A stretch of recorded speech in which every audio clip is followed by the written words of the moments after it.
We're having Christmas with Psychic Stina. Trans Sounds Live with Psychic Stina. Hi there, you guys. How's everybody doing? How's everybody's Christmas? How is everybody's Christmas? I am pouring some tea. I hope this tea is good.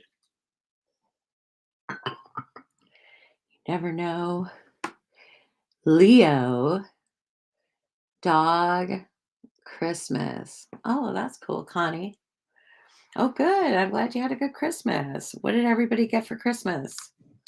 Oh, it's cold. I'm sorry you had a bad day.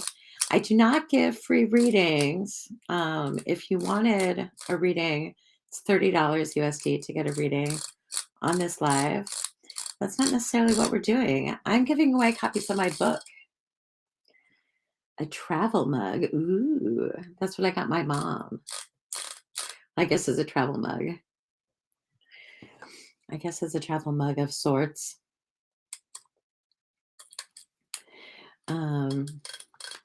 But yeah, hi Dee Dee. So you guys, bring to your mind. Hi Yellowtail. If you pay for a reading, I'll give you a reading. If you pay for a reading, it's Psychic Stina on Cash App and Venmo. I'll give you a reading, X Tombros, for $30 USD. If you want me to do that, I can do that. And then I'll just plug my book for this whole live. Hi, Yellowtail Beauty. Merry Christmas. I'm keeping a high vibe. We are keeping a high vibe on Christmas. So I'm not going to let you sink into a sob story. Hi, Dee Dee. I'm good. How are you today? Hi, Shelly. Hi, Merry Christmas. What did you guys get for Christmas? I got this. Hi, Clayton. I got like a travel.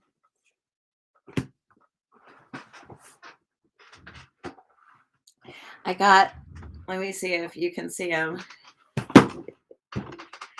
I got these socks.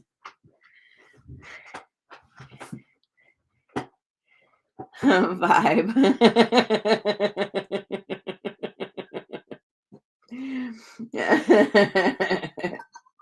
Yeah. I got these socks. They're actually pretty good, fuzzy little socks. They're pretty good. Needs to steep more. They're really cozy. They're really cozy. We still have COVID up in this house. We still are surviving. TikTok banned my live for bullying. So I don't know who I bullied, but they said I was bullying people. So they banned my live. So it's just Instagram, YouTube, Facebook, Twitch, and Twitter.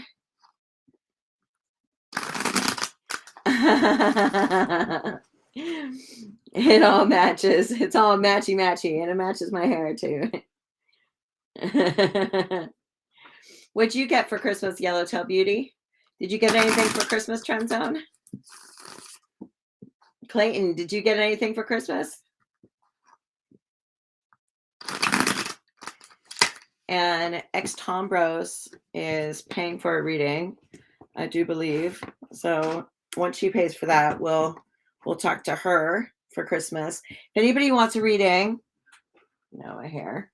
If anybody wants a reading, it is $30. We're going to keep a high vibe tonight, though. We're not going to sink into, ooh, you got a singing bowl. I love singing bowls. I have so many of them.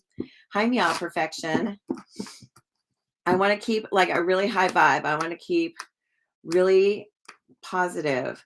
You got to go to New York City to visit your mom for a few days and you got to rest from work. Ah, how nice. We were watching Home Alone 2 today, where they went to New York City. So I feel like I was right there with you. That's a violent little movie.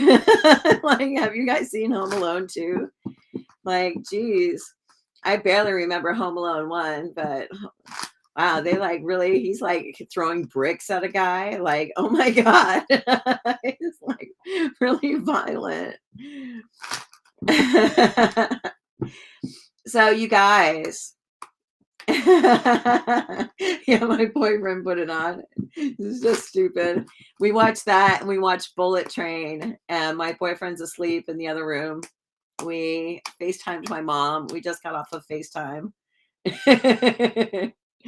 We just got off of lying in bed. What did you get, Sahil? What did you get for Christmas? What did you do for Christmas? What time is it where you are? I know, and hi, be authentic always. I know some people, it's in the middle of the day.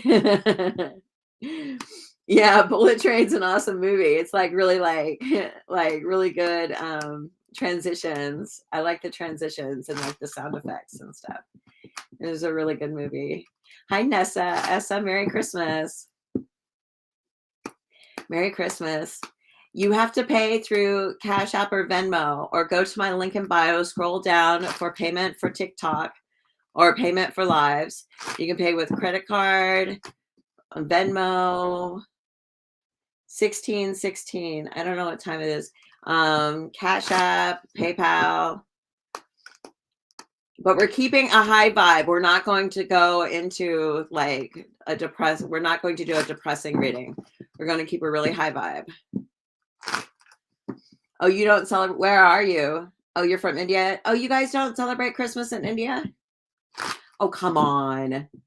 Ella, where are you? Are you in New Zealand or Australia or something like that? Uruguay? Holy mackerel, Letitia. What did you celebrate Christmas? What time is it in Uruguay? So it's the day after Christmas for some people. It's 11:47 in India. So you are in Australia. So it's afternoon in Australia. Yeah, it is 10:18 p.m. I'm going live late. So before I start this reading, and I'm just going to plug it throughout. So if you get sick of me saying it, I just want to make sure people hear it. But I'm giving away a copy of my book. Oh, Merry Christmas. I'm giving away a copy of my book, Find Freedom from Love Anxiety and Manifest an Ideal Love. Hi, Daria. And so DM me. So if you are on Instagram, DM me your email address and I will send you my book. It's a love manifestation ebook.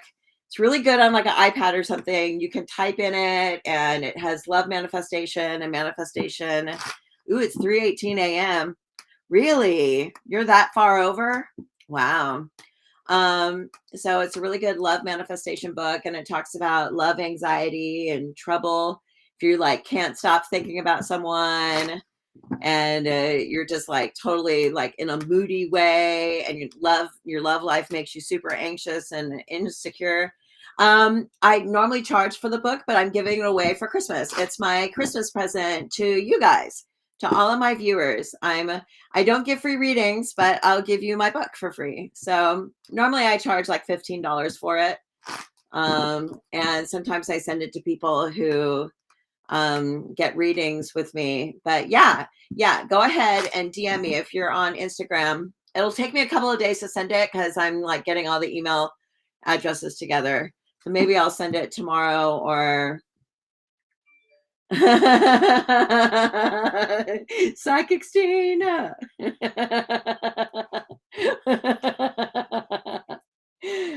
Thank you, Carmel. You're funny. Okay, ex Tom Bros. I think I see you. Let me see here. Tom Bros. Okay, I got you. Cynthia. Shreya. Okay, ex Tom Bros. spell Tor Instagram. Spell my Instagram. Yes, that's probably the best way to get it. So, ex Tombros, what is your question? We're going to so if you're feeling really depressed, we're going to raise the vibe. We're going to raise the energy, and we're going to just feel better. We're going to do better. We're not going to spend the last, we're getting better. We're moving in the right direction, not in the wrong direction. Okay, my Instagram is the same as my name on YouTube. But YouTube is like changed and stuff like that. Thank you, Clayton. Yeah. So that is what we're doing. So what is your question, ex Tombros? Hi, Denise or Alexis. How are you? I saw your picture today, Alexis. You're so pretty. So pretty. I'm always so impressed when I see your pictures. You guys are just so pretty. I don't know about you, Nick London. Oh, you and your husband got into a huge fight today. What time is it where you're at right now? Is it like 1 a.m.? Aren't you somewhere in middle America somewhere? Or where are you, ex Tombros? How long have you been married for? Did anybody else get into any huge fights today? I know, like, when I was living with my mom, we would fight like something terrible on Christmas and holidays. And so you're in New York. Oh, another person in New York. Did anyone else get into a fight today? I'm just curious. Sure, Letitia. Go ahead and DM me on Instagram and your email address. You got to send me your email address and I will send you a copy of my book for free. And as my Christmas present to all of you, because I'm so grateful for all of you for joining my lives and for like spending time with me and just doing that. Oh, you got into an argument. Oh, Ella got into one with her daughter. Solar plexus. Yeah, she got into an argument.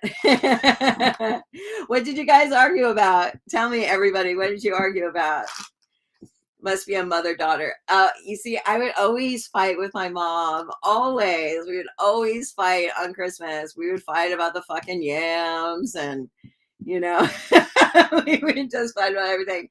We didn't get into an argument today, but I made my boyfriend was making dinner and he told me, yeah, go ahead, Shreya, just DM me your email address. Now you got your Christmas present. You're welcome, Say Hill. So yeah, go ahead and DM me your email address and I'll send it out to you within the next couple of days. And I'll send you guys also a little discount code too. If you guys want to get a discount on private readings, I was thinking about it today. I was like, okay, I'll do that too. Just send you guys a little bit of love from me to you. So what did you guys argue about? Like ex Tombros, I'll send me your email address. Everybody that DMs me their email address on Instagram gets my book. That's it. Let me put this. Christmas Day is boring and you should take her to the beach for a swim. How old is your daughter? That's a ridiculous argument. Ex Tombros, what was your argument about? What did you guys fight about? We didn't. It was like kind of like a little disagreement. I made a green bean casserole, and he's like, "Wait, I'm doing the ham, and you gotta wait." And I put it together. He said, "I told you to wait," So I was like, "No, I'm putting it together now." It's like so all the flavors can mix in, and we can put it in at the right time. And then he broke stuff and he says, oh, so he broke stuff. What did he break? Was he drinking at all? Was anybody drinking? Thank you, Leticia. I'm glad you like my energy. I was just talking about, like, me and my mom were talking about being low energy. Like Christmas, we slept. We woke up at night. We were up until like 4 a.m, and then We woke up at no drinking. So hi Eliza. So what did he break? What did he break? He picks fights with you. So, I mean, I don't know. She ended up drinking after that. Oh, you went to bed, Ella. Whew. Oh, thank you for your company, Leticia. It is Christmas. Well, I mean, I don't know. What do you do? What do you do? He threw everything on the table. Did you fight about money? What was the misunderstanding about? See, this is the funny thing, and I may make you mad. Maybe he break her heart. Aw, you're so sweet, say Hill. You break her heart. You know, if you're in money. Oh, that's funny. Your first card is the Ace of Pentacles, is about money, crossed by the Queen of Pentacles, which is the woman with money. Fighting about money. Like, okay, so people in here, the streets are, oh, in Buffalo. Oh, yeah, I heard like there's this terrible snowstorm and people are like dying and stuff. Like the weather outside is frightful. So yeah, the weather is bad. So I mean, it could be you're in New York. How's the you guys are or you guys are in Chicago or something. So Clayton and Trent Zone, you guys live close to each other. So what's the weather like where you are, ex Tom Cynthia? The weather is like really bad in New York City. There's like people dying and shit. Is the So did he leave after the fight or did you guys just go to separate rooms or and how many people in relationships fight about money? Do we all fight about money? Freezing and snow. Oh, ice. Yeah, we had an ice storm here a couple of days ago. It was dangerous. My daughter fell while walking to the mailbox. She fell on her tuchus. Um, so you guys, when you're in relationships, people parking in front of your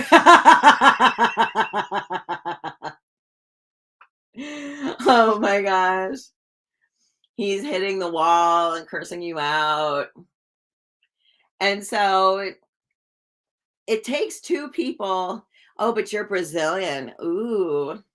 I love I love Joe Beam. I love Joe Beam and Brazilian music. I'm so in love with it.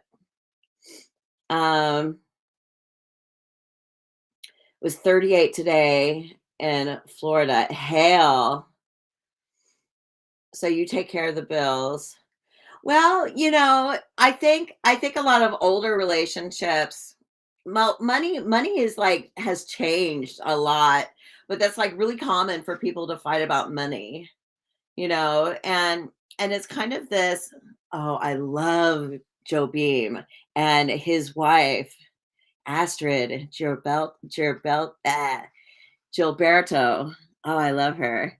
Tall and tan and young and lovely. Um, so, whew.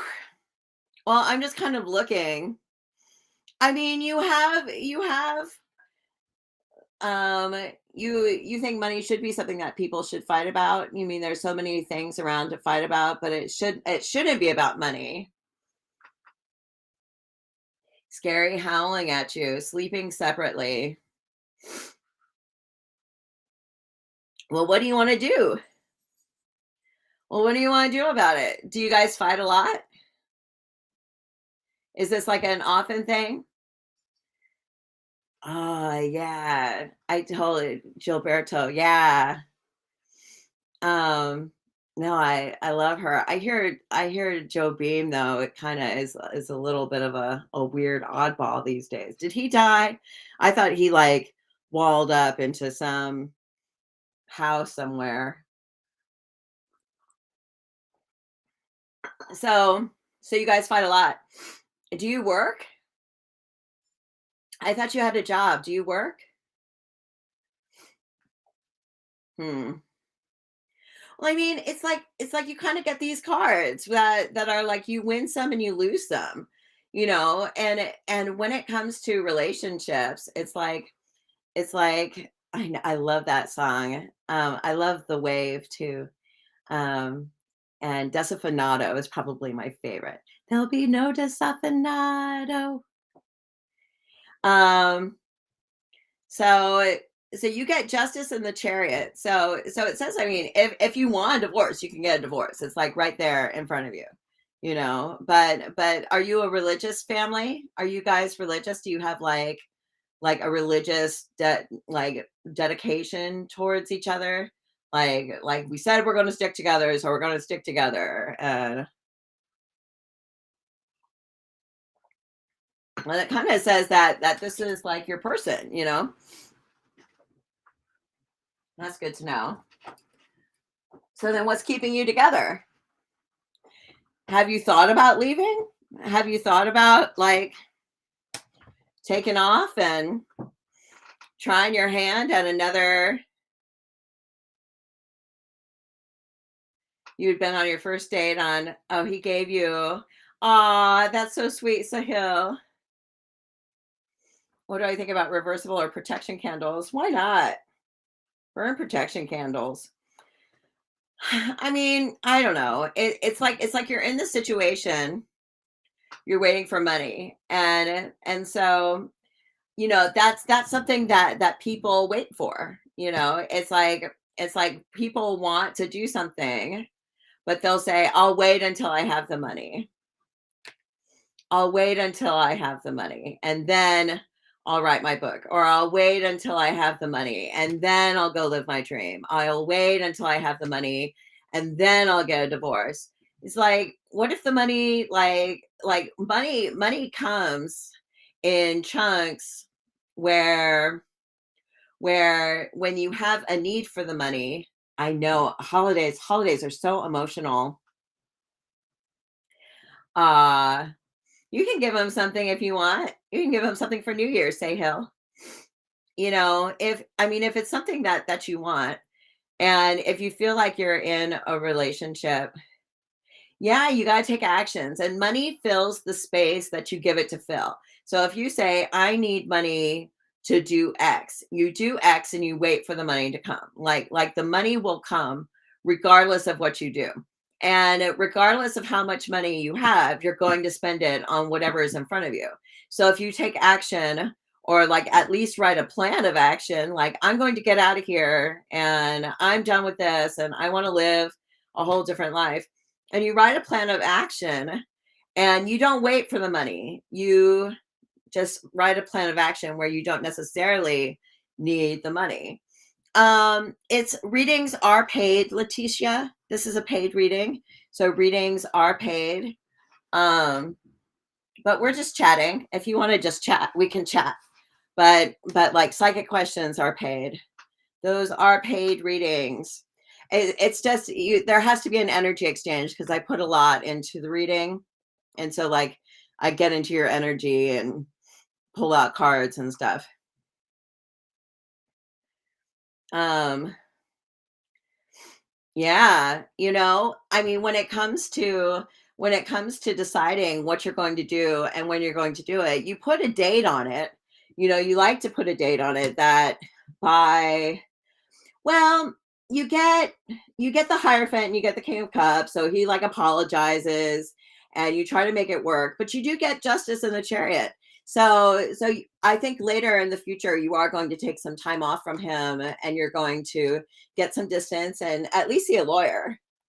Um so you talk to somebody in the law, and you may like go somewhere. So you may go on a trip or and talk to a lawyer about, oh, that's so nice.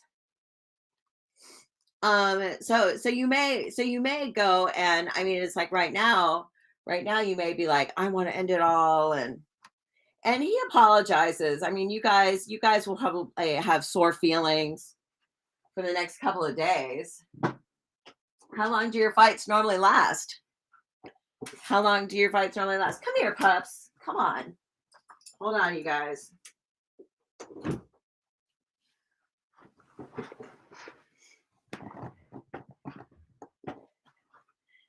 How long do your fights normally last? I mean, you get the 6 of Wands, 5 of Cups, so it'll probably days. Well, it's 5 and 6, so like you guys might be doing well around New Year's. You're gonna have good days, bad days. Well, that's the thing. Like, do you want to really wait? Okay, let's rephrase. Yes, Leticia, it is $30 USD to pay for me to read the cards for you. Yeah, you have to pay. You do have to pay, but the readings are kind of like for everyone, but yeah, you do have to pay for readings. I do not there's like a lot of people on this live, and so I can't just like give free readings. Last time I gave free readings, like somebody cussed me out, so I just don't do it. No free readings. You gotta pay to get a reading. Gotta pay to get a reading. I'm sorry if you don't like it. But I'm giving you my book for free, so that's something. Like, I'm published in like lots of major magazines, and I have a couple 100,000 followers and stuff like that. So you are getting something from me for free. But yeah, you got to pay for readings. You got to pay for them. I don't just do this for my health. I mean, I don't know. It looks like you may end the relationship down in the future. You do get the Justice card and the Chariot, but like going back over, come on, pups.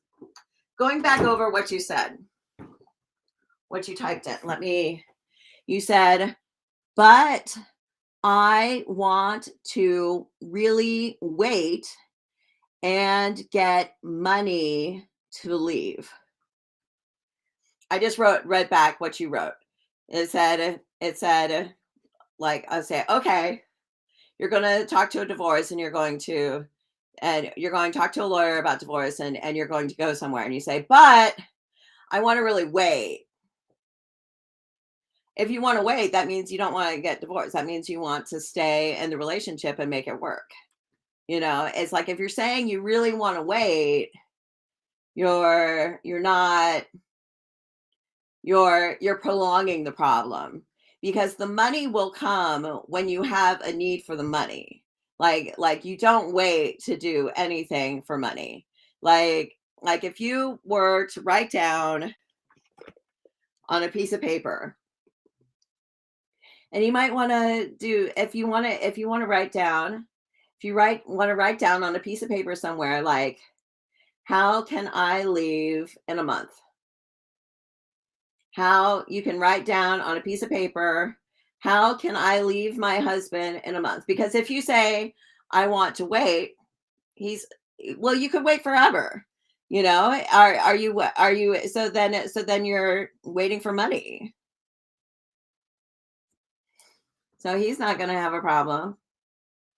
So, I mean, it's like you can wait as one, black and white, red and white, black and white. Number two, say Hill. I mean, people can make money, then you really are fighting about money.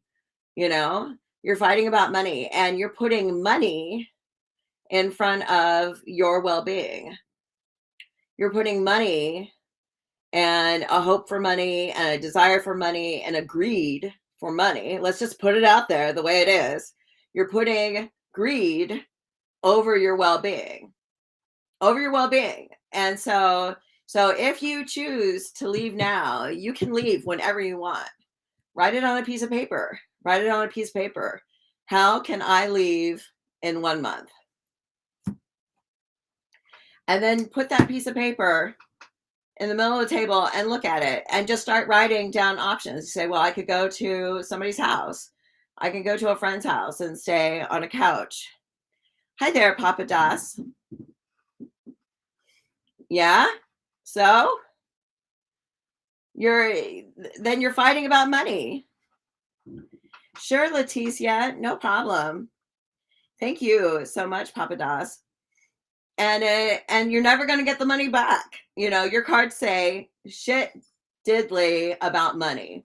Your cards say nothing about money. It says that you guys are fighting about money, but it doesn't say, says the money was always going to be there, like whatever you need.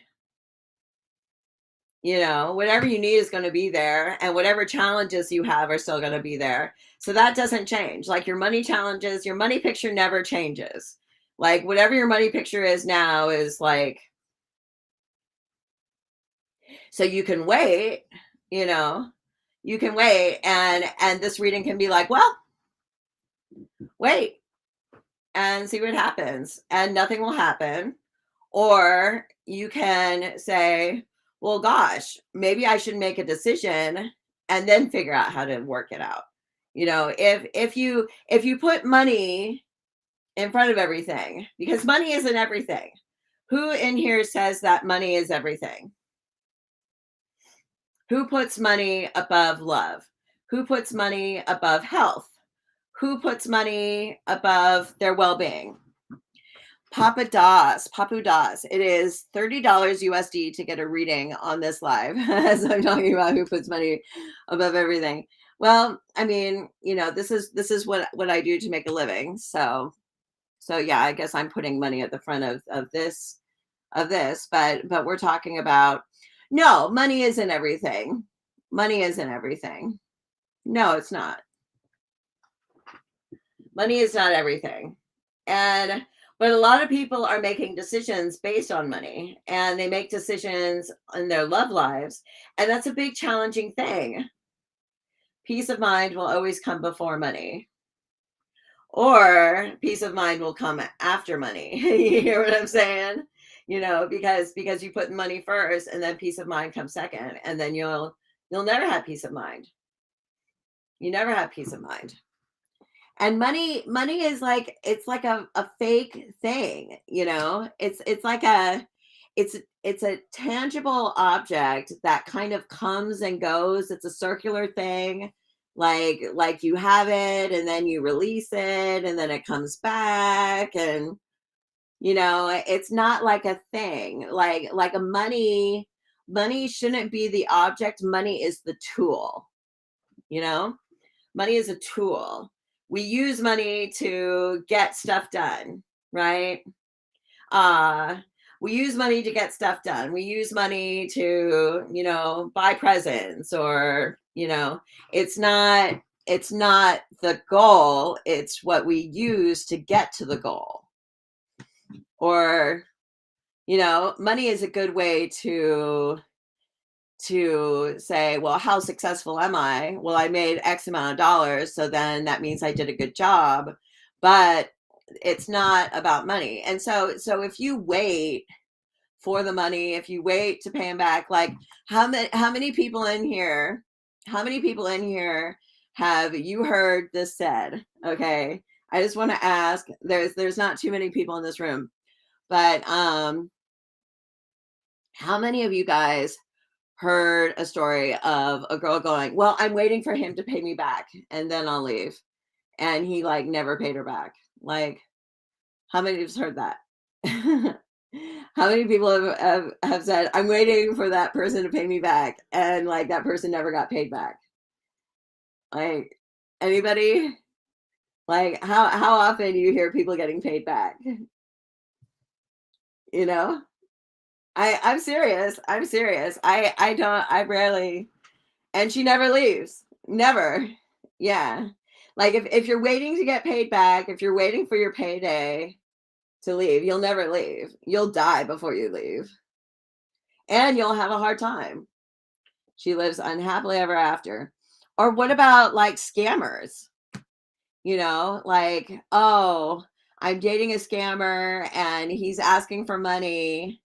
And so I'm going to send him money so that he can get his phone or, or whatever, Hi, Melissa. You guys, if you want a copy of my book, DM my Instagram page, Psychic Stina, and I'll send you a copy of my ebook for free for Christmas. So, Melissa, if you send me your email address, DM me your email address, and I'll send you a copy of my book for free for Christmas.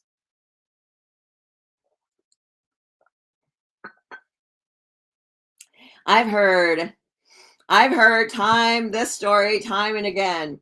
Oh, I'm waiting for him to give me my money back and then I'll stop calling him, or then I'll delete him out of my phone, or then I'll stop seeing him, Oh my God. Tale as old as time. Hi, Melissa. Merry Christmas. Merry Christmas. Yeah. If you are waiting, sure, absolutely. Email me your DM me your email address and I'll email you my book in a couple of days. So yeah, I mean, you'll, if you're waiting for a payday, the payday never comes. How many of you guys have heard of people how many of you guys have heard people who are like, I'm waiting for my court case to get settled and then I'm going to get a bunch of money and then I'll leave? Have you guys ever heard that one? Like, oh, I'm waiting for my job to give me my bonus and then I'll leave my job. Or like have you guys ever heard of these people like waiting for their payday, and but your payday never comes, and your payday and like a payday that comes without work and without effort isn't really a payday. Like a payday is like it never comes. Like I've had so many people call me about court cases, about settlements, about people paying them back, and the money never comes. The money never comes if you're seeking the money outside of yourself. If you're making money and if you're saying, okay, you know what, I want to write a book, I want to start a business, I want to sell cupcakes, like you say, like, I want to do this thing, and money comes. Like if you have a goal to earn money, because money comes through service. If you give service, then the service you render will equal money in return. And the money may not come from the people you serve. Do I see his court cases to settle soon? That's just a wish. That's just a wish. But court cases rarely settle, you know? So I pulled the card and it's the Nine of Cups. It's like, I wish. So it's probably not, you know? And if that's what you're waiting for, you think he's going to give you a piece of the court case? It's not going to give you want to start a business so bad? That'd be cool. Write a goal. Take a card. If you write anything on a card and look at the card all day long, you can have what you want. If you write a goal on the card and you look at the card, you can have anything you want. I say you should write a goal about getting out of like ex Tom Bros, Cynthia. Yeah, wipe the money off the table because you're probably never going to see a dime of it. You'll probably never see any of that money. All right. The money it's just a thing. It comes, it goes. It's not going to serve you. It's not going to do shit for you. You're just you're just delaying. And so what are you really delaying? Are you delaying pain? Are you delaying the unknown? Is it fear? Is the money an excuse because you don't want to change? And I mean, they say that in order for us to change, that our situation has to get so bad. Our situation needs to get so bad that then we'll make a decide to, and then we'll change. That your situation has to be so bad that you have to change. Or you can decide to change and then take action every day to do that change. But you can't wait for the money. Can't wait for the money. You know, I worked with Bob Proctor for a long time, and I worked with Bob Proctor for a long time, and he always says it's not about the money. Money is a tool. Money is a tool. It is not the end goal. You know, it's not a it's just a tool. It's a thing that you use. It's not, you know, a person, you know. It's impersonal, you know, it's a tool. And so yeah, I mean, if you want to write a goal on a card, and and this is, I got this from The Strangest Secret that I read the other day. He said, write on one side of the card what you want, and you can put a date on it. So ex Tom Rose, if you take the date and you just, if you say, okay, fuck the money, like fuck the money, like the money's going to be there, and then you said, okay, like realistically, how long do you think it would take for you to leave? Like put the money aside. Say you have all the money in the world and you could leave. Like, how long do you think it would take you to leave? To like set up a place to go, pack up a reasonable amount of things. How soon do you think you could do it? Like we're putting a date on it. We're putting a date on you leaving. You don't have to leave in that date, but just put a date on it.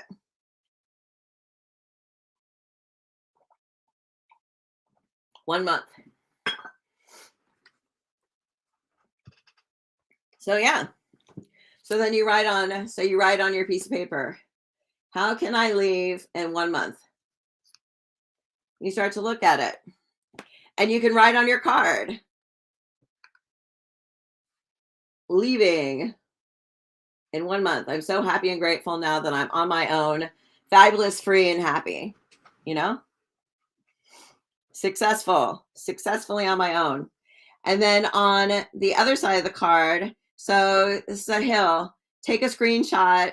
You guys take a screenshot of this card. It'll be backwards, but take a screenshot. 3, 2, 1, plop. Okay. On it, it says, and so on the other side of the card, you write a little Bible verse. Ask and it shall be given you. Seek and you shall find. Knock and it shall be opened unto you. For everyone that asketh, receiveth. For everyone that asketh, receiveth. And so write on the back of your card that you see yourself, you know, by February 1st, living happy on your own, you know, feeling safe, sound, happy, secure, and in a better place in 1 month. And then write this on the other side. Ask and it shall be given. Hi there. Hi there, Sidra. If you DM me your email address as my Christmas present to all of you, I'm sending you a copy of my book. It's a love manifestation ebook that you can type in. It's really nice. So, and then money, you don't worry about the money. Your cards say shit about money. Good. I'm glad. Says, you know, you might need to pray a little bit, you know. Put this piece of paper that has your solution. Like, what is my solution? You're welcome. You know, put your solution on you know, how can I do it? And then write answers. Oh, hi Monsi. How are you? Merry Christmas. Merry Christmas. If you DM me your email address, I'll send you a copy of my love manifestation book. So everybody on this live is getting a copy of my love manifestation book. So, I mean, basically, Ex Tom Bros, your cards say that you see your future as being this man looming over you with the sword, this man. You're fighting about money. Your situation never changes. He does apologize. And then it'll be really hard to leave. But another argument will come and another one will come. And, but yeah, if you make a decision to at least take some time off, go somewhere, then you can go somewhere. Thank you, Sahil. I'm glad you feel comfortable looking at me. Good. I'm glad I can bring that kind of comfort to you. I feel like part of that's why my book is called Find Freedom from Love Anxiety and Manifest an Ideal Love. It's the anxiety portion comes first, because there's so much anxiety, and I tend to calm people down. I don't know how I do it, but that's my special skill. You want to go to Europe? You could go to Europe. You can absolutely go to Europe. It is $30 USD to get a reading on this live. If you would like a reading on this live, I can focus my attention on you for $30 USD. I do see you going somewhere. Yes. And I see you talking to a lawyer. The rest is up to you. I don't know about January, but it could be around January. You did get the Justice card, so it could happen end of January, mid-February.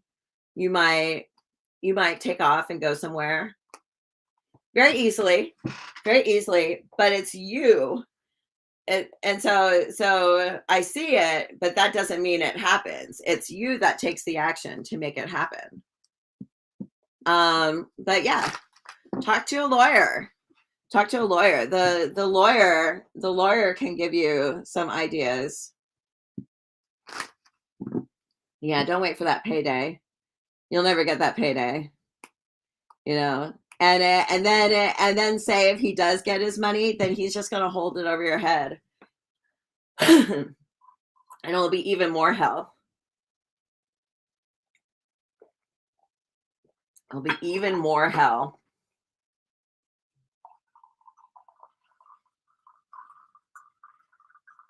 Yeah. Anxiety's a bitch. Anxiety is a bitch. I tell you. So, yeah, that's what I have to say about that. So write it on a card. And write the Bible verse on the other. Ask, and it shall be given you. Seek, and ye shall find. Knock, and it shall be opened unto you. Knock. I want to go to Europe for 2 weeks. Well, that's between him and your daughter. That has nothing to do with you. That has to do with him and your daughter. And okay, everybody. There's not very many people in this room, but how many people had their parents pay for college? Who had their parents pay for college? Or did you have to pay your own way? He said, I'll pay when I get the settlement. Whatever. And then what do you owe him? Is he going to take it out of your ass? Is he going to take it out of your ass? I don't know. I mean, that's something. My family never paid for my college. I had to pay for that. I had to use grants. I received financial aid. Yeah. Pay my own way. Yeah. So that's between your daughter and him. And if he doesn't pay for your daughter's college, oh well, then I mean, a lot of people will say that they're glad that they paid for their own college. The people who paid for their own college and received financial aid, are you glad? Do you feel like you paid for an education, Or do you feel like your parents sent you away to summer camp? You know what I mean? Like, like, did you feel, oh, you're lucky. Yeah, my parents didn't pay shit. I asked my dad, I said, Dad, can you buy books? And he's like, yeah, sure. I'll buy some books for you. And then when I finally asked him, I said, oh, I got into school. Can you help me with books? He said, ask your mom. And I asked my mom, she said, ask your dad. Yeah, it didn't happen. It didn't happen. But they make things easy these days. You can get like really good grants and stuff like that. You can get scholarships, and yeah, you paid for your degree and you feel like, fuck, I earned that. Like, I paid for my degree. Like, I paid to do it, and you respect it more. It's like giving free readings. Like, if I give you a free reading, you're not going to respect the reading. You're just going to get something from me, and then you're going to forget it, and it won't be like an impactful thing. But if you pay for it, you're like, I'm going to get my money's worth. And so I'm going to listen. I'm going to get the message I'm looking for. I'm going to, grow.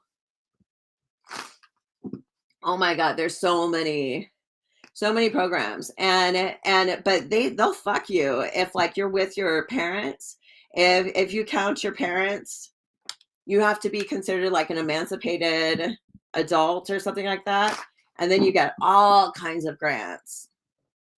There's so many grants, like the Pell Grant, and then there's scholarships. Like if you just like breathe, they'll pay half your tuition to like a really good school. All you have to do is say, and they say, here you go. Here you go. And now isn't there all of this like college tuition refunding? It's between, and you know what? And it's not your business. You had to find your way on your own. Yeah. My mom, she was a single mom for a really long time, and and she's helped me later on, but she's never like really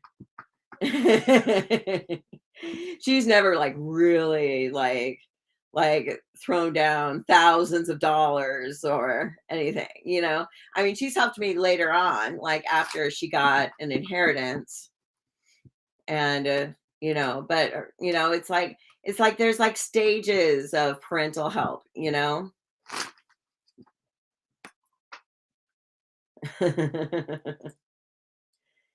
So,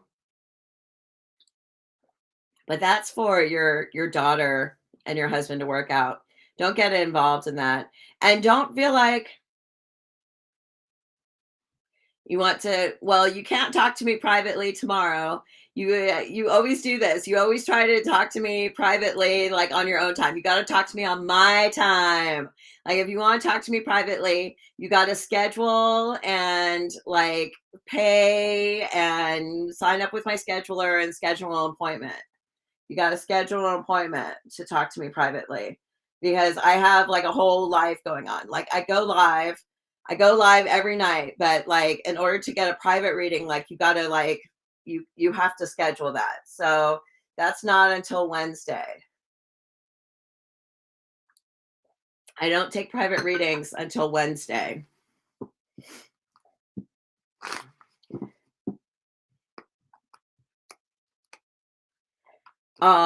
Medical college. That's so cool. Well, Melissa is awesome. I feel like you guys, we all kind of attract each other, like the strong, independent woman thing. Like like we you believe I spells. What? I don't believe in spells. I don't do spells. I'm not a spellcaster. That's all scammer shit. I mean, like I do like doing manifestations and putting stuff out into the universe and stuff like that. But like casting spells is like dark shit that I don't do. Like, if you want like a spellcaster, go to like fucking psychic scene 1214 period dot. Like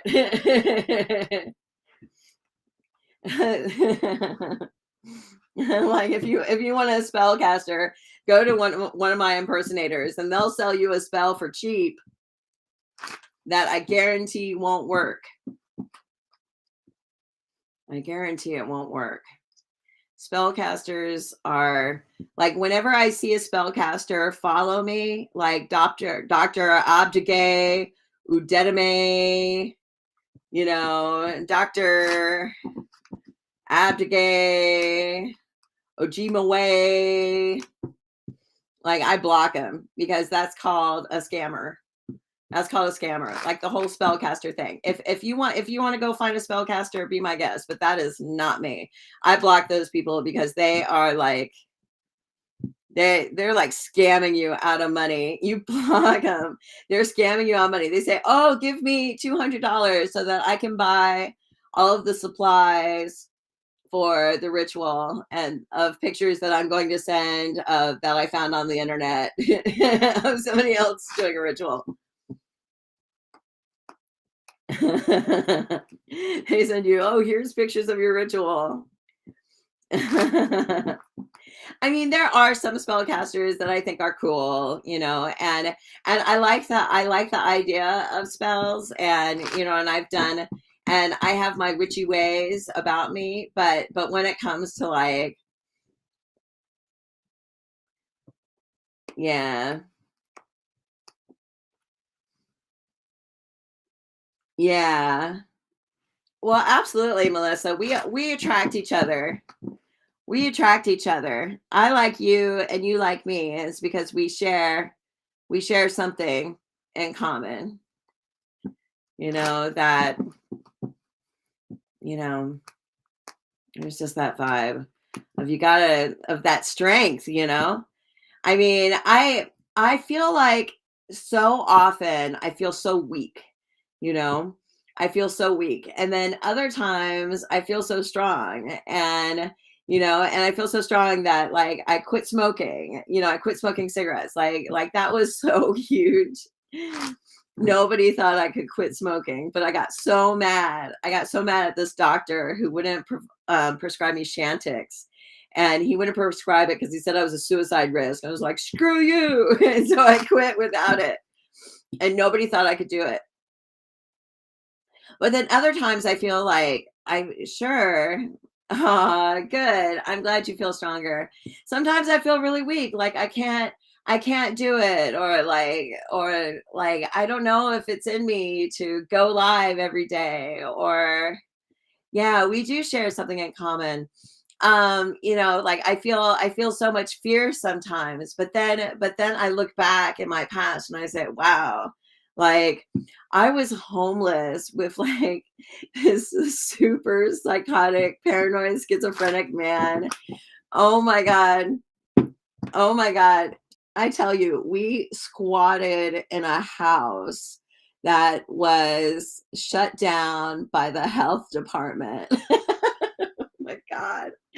Oh my God. I was homeless, and he's like, I have this house and we're staying in this house, and the people that live there, they were like could be Melissa. Like we were sisters. We I moved in there, and the people that were staying there already, they were homeless crack addicts.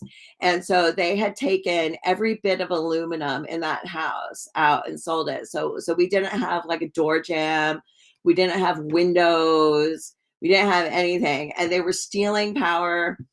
Hi, Mayella. If you DM me your email address, then I'll send you a copy of my ebook, Find Freedom from Love Anxiety and Manifest an Ideal Love, and I'll send it to you. So and so I mean, like, oh my gosh, and I he had told me he was paranoid schizophrenic, and like I guess it kind of like went over my head, and you're like, you normally miss the live, so when you do get to watch the recording, oh, it cheers you up. Oh, good. I'm glad you learned something. Um, but he went, and this one night, he there was something like hanging in the corner. There was something hanging in the corner. This was 17 years ago or something.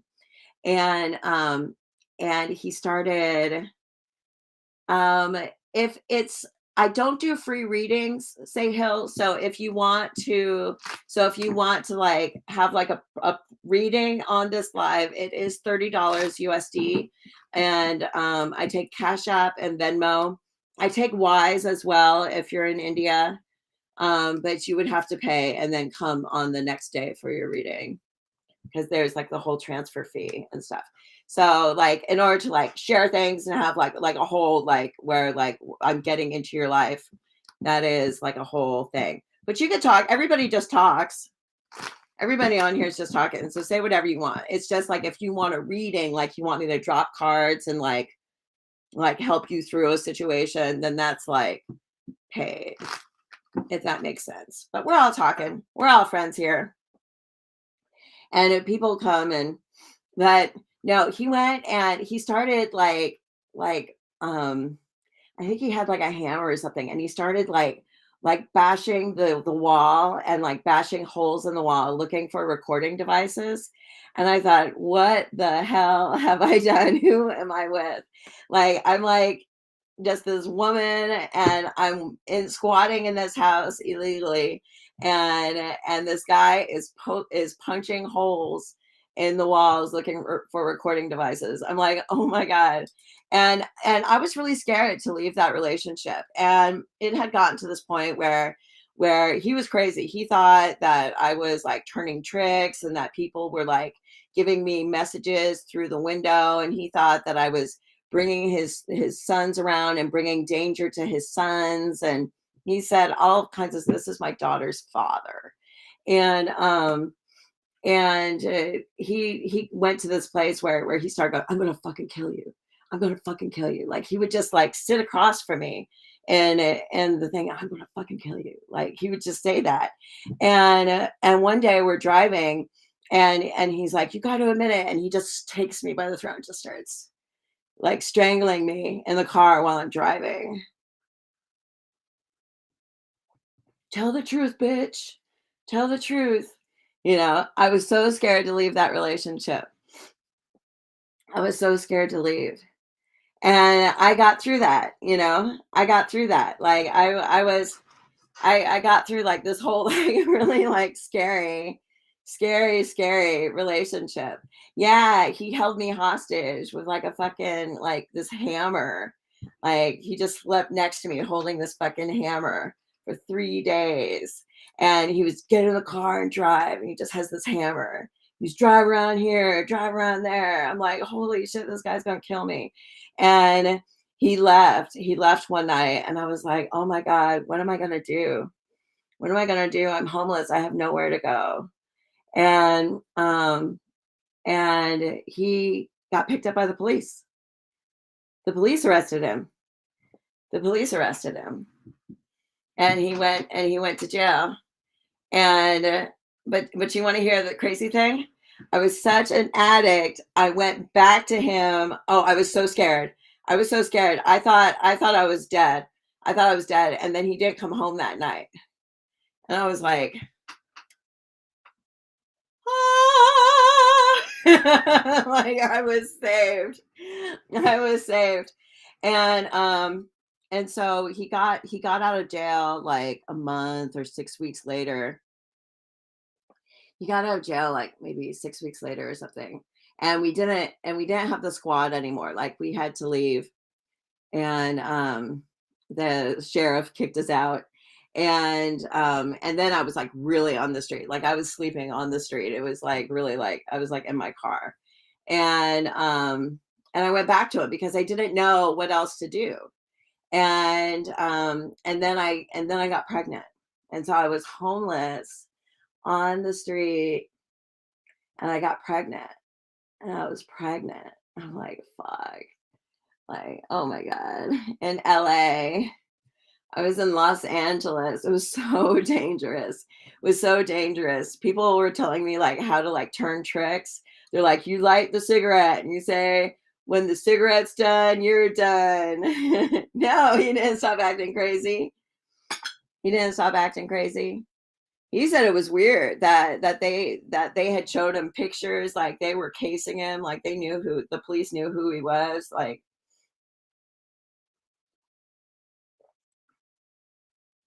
it's very scary, very scary. And so I got pregnant, and then it was no longer me. It was no longer me. It was me and a creature. It was me and a creature, the creature that's in the room right across the hall. And it was no longer me. It was me and someone else. And so I left. I didn't have anything. I didn't have anything. I was homeless. I was homeless. I had shit, nothing. I had nothing. I had a trailer full of trash, literally like from a dumpster. I was eating out of trash cans. All right. I mean, they were good trash cans. Like we knew like the good trash cans to eat out of. Like if you go, there was like a Safeway or an Albertsons. It was like this grocery store. Oh, I love my child. Um, and there was this grocery store, and they would throw out like pies and stuff like that. We were so blessed. We're gonna got pie. Like fucking dumpster pie. They would throw out things of ice cream. I remember once they threw out all these flowers, and so I had all these flowers around the squat.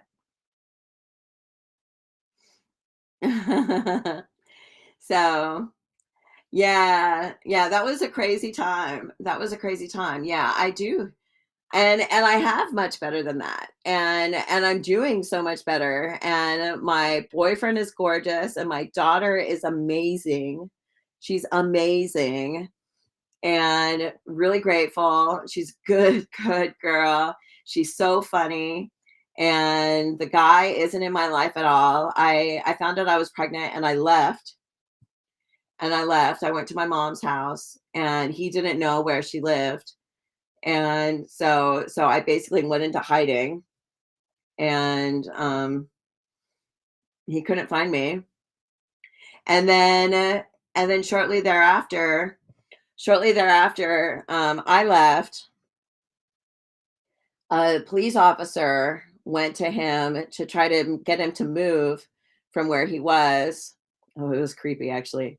Um, because I had a trailer. I had like this like really gross 15-foot trailer that I would tow behind my Peugeot, my car. My car was like totally like I was towing this trailer like my car was not meant to tow this trailer. And so we went to go get the trailer. Me and my sister, we went to get it. And there was this Santa outfit. This all happened around Christmas. I found out I was pregnant on Christmas Day, today in 2005 is when I found out I was pregnant, and is when I left that relationship. So I guess that's 17 years ago. 17 years ago, I left that relationship. And a couple days later, the police officer, some police, they went to move him, and they took his guitar because he played guitar. And so they took his guitar away from him, and he hit the cop. He punched the police officer, and so they took him to jail, and then he went to prison. So like the stars aligned for me. And so he couldn't like chase after me because he went to jail, and then shortly after that he went to prison for 2 years. I don't know why he went to prison. Probably stealing copper wire or something. And yeah, he went to prison, and I think he's still alive. He was crazy. Well, he was paranoid schizophrenic, and he had pancreatitis. He was an alcoholic and a meth addict. And but he seemed to be crazier without the meth. Without the meth, like when he wasn't high was when like he was like really crazy. like really crazy. Like, oh my fucking God. Like, what am I doing? What am I doing? I thought, oh, he's crazy. That's cool. Paranoid schizophrenic. Whatever. Like, no, no, really crazy. Um, he was nuts. He told me that I was crazy. He was right. But it was really bad. It was really bad. And he would sell his meds, and but he had told me this story where he said that he had this, like, this blackout. Like, it was this really weird story he told me one day. Like that's how it would come out. Like, I was like, oh, who am I with? Um, he had said that he had um that because he used to work HVAC, so he would fix like office building air conditioners or something. And he said he would drink, and he hurt his pancreas. He had pancreatitis, and they said he had 10 years to live. He's still alive, I think. And then something happened, and oh yeah, thank God. Thank God. And that was one of those things. I was scared to leave. And he said that he blacked out for about 2 years. He blacked out. He said he blacked out for 2 years, and he woke up in a park, and just wearing like a trench coat or something. Like, he was just like all like wearing weird clothes, and he woke up in a park, and he had no idea what happened to the last 2 years of his life. He blacked out for 2 years. I'm like, "Oh, okay." So you want to go to bed? He said he blacked out for 2 years. Like, oh my God. Like, he had to look at a newspaper. But when he didn't have drugs was when his schizophrenia seemed worse, and he would go through these phases where he would just throw everything away. It was crazy. He would throw every single thing on him away, everything.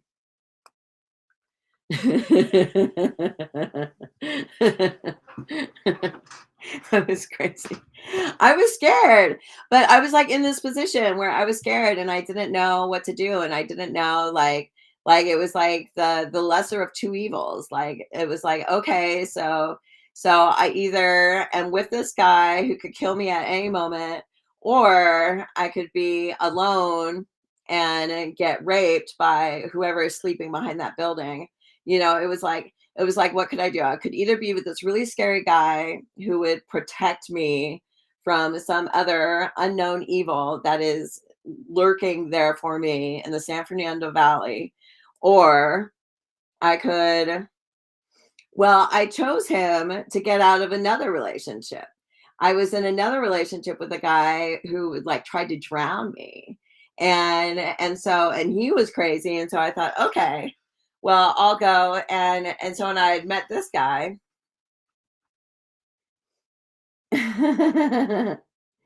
yeah, yeah. And so I thought, oh, I was swapping men. I was going from dysfunctional relationship, from maybe because he thought someone had a tracker on his stuff. Oh,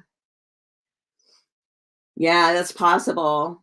That's possible. He always thought somebody was watching him, or that there was recording devices places. And yeah. Yeah, but I was really scared. I was really scared. But I was chasing a bag. I was chasing a bag. I didn't want to get sober. I was scared of like what life is like being sober, scared of sobriety. But I would go, and so I had this trailer in this car, and he was in a van, so we would kind of caravan places. And I remember being out in front in this parking lot and this place, and it had a Mexican church. There was a Mexican church that would meet every Wednesday night. And there would just be this Mexican preacher just yelling, oh, Dios, Dios, Dios, Dios, just like yelling and speaking in Spanish, like these really like powerful sermons in Spanish. I don't like speak any Spanish, but I would just go and listen, and they would sing, and they would have like praise and worship. And they had, I don't know if you guys have ever heard like a Spanish Christian service that where they're just like yelling, they're just like yelling, oh, Dios, Dios, Dios, oh, Jesus Christos. And they just like yell, and they're so loud. And they would come every Wednesday night, and they would just like yell these sermons like for like 2.5 hours. Like it would be like 2.5 hours of like yelling and weird music, and oh, hallelujah, hallelujah, hallelujah. And I would just be like in my trailer, just listening and just praying that maybe I'd be blessed too. That maybe that blessing would bless me. Bless me. So I would listen to them every Wednesday. They would this Spanish service would bring me so much hope. I had no idea what they were saying. I had no idea what they were saying, but I don't know. I'm kind of a Buddhist, but every now and then I get so like, you know, Western Western religion. My religions cross into like I just have faith. I just have like faith in something that's bigger than me. And I pray for that blessing. I pray for that blessing. I am blessed. I am blessed.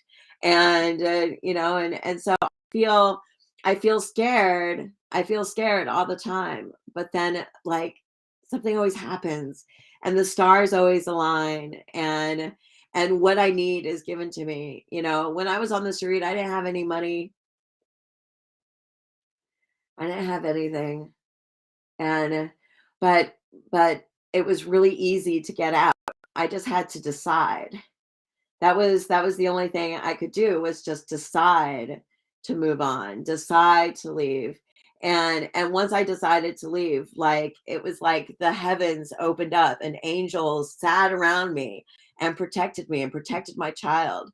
And I like got all of this help, and I went to this place that helped my pregnancy, and they gave me all these maternity clothes, and they gave me all of the furniture. And so I had a single pregnancy and single mom with a baby, like whole thing. And this pregnancy center, I went to them, and oh, they were so met. My needs were so met like beyond of what I could even imagine my needs being met. Like I was so blessed. Like after I chose to do the right thing, to choose to do the right thing, like I literally I can't even express how blessed I was. I got car seats and cribs and beautiful mobiles and blankets for the baby, and I got diapers and formula, and I got money, and I was just, and I got to go to school, and it was just like blessing on blessing on blessing. It was like, how blessed was I? And I went to rehab. Like they sent me to rehab, and so I got to go into rehab with all of these women.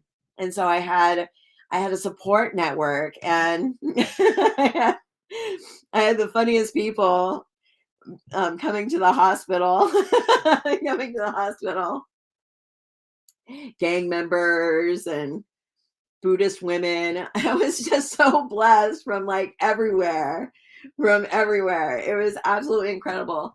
And I got to know the 12 steps, and so I was able to get close to a higher power, and they talk about the spiritual experience. I so believe in the spiritual experience of doing something for yourself and escaping from your reality that is dragging you down. If you're in a situation that's just like dragging you down and you just pray to be released and you just take that step off that cliff and you don't know that the path is under you, but it's just there. It's just there. It's just there. And just the blessings that sweep you up and it's absolutely, I'm so blessed. I'm so blessed. I can't even express it. I can't even express it. The blessings that I have experienced in my life. And today, my life is so weird. My life is so weird. And I don't know what's coming up to me. And so I'm taking blind faith even now. I'm taking that blind faith and I'm just like being of service. Like, okay, if I can be of service somehow, then my needs will be met. Be of service. Be of service. And that's what I do.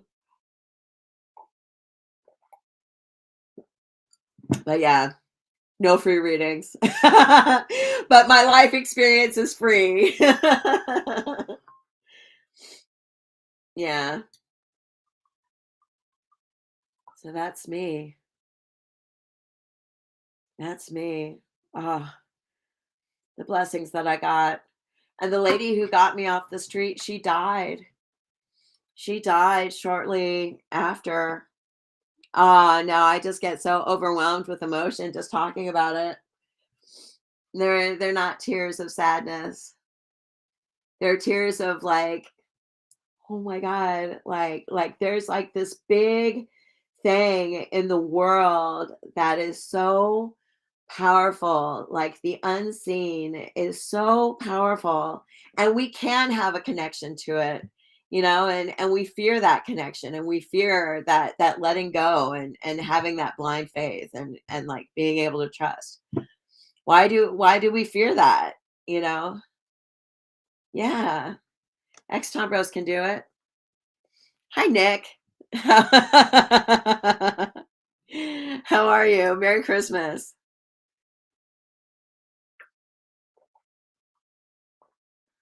Merry Christmas. So, oh, nothing. Just telling a crazy story. A crazy story of faith and hope and getting better and believing in something greater than yourself. You know, it's the magic of Christmas. It's the magic of Christmas. Well, maybe your Christmas fight is a catalyst to you finding hope in your life. Like maybe there's like a seed of hope somewhere inside those broken objects on the table. Maybe there's a hope of something more, of something better. And we're always overcoming. It never stops. It never stops. There's happy endings and happy beginnings. It's a Christmas miracle. It's a Christmas miracle. My daughter, she was my Christmas miracle. I got her a video game. I got her Roblox, a Roblox credit. Sure, but it always happens. You always have to do something and then something happens. Like every action gets an equal and opposite reaction. So you got to push forward and push back. So everything is matched. Everything is matched. So sometimes you got to take that step of fuck it, I'm just going to try. Like battered women shelters, They work miracles. Like, if you're, like, really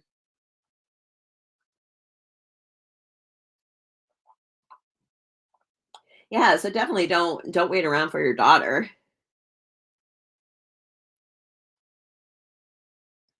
Yeah, don't wait around for your daughter, especially if your daughter's saying, "I'll leave him."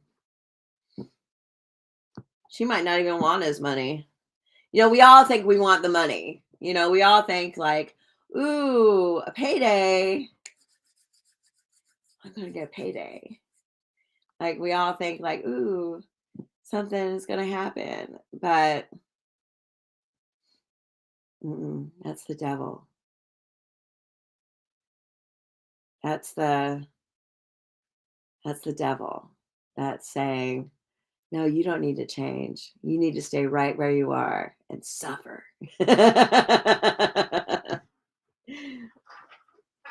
you know, the waiting one day. What do they say? The devil's in the details. Like, I'll wait until this happens. I'll wait until that happens. Like, when the stars are aligned. If I waited any longer, I'd be dead, you know? I'd be dead. And my daughter wouldn't be the amazing person she is. No buts.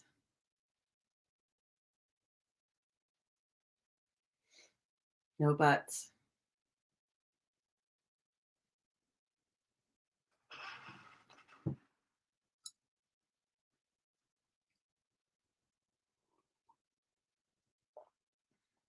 No excuses around here.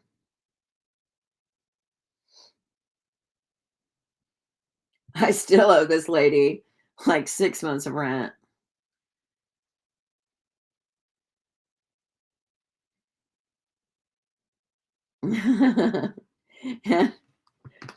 Every now and then, there's something called providence. You know, there's something called providence.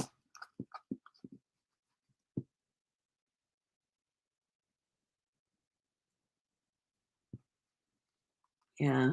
Oh, I got eyelash in my eye.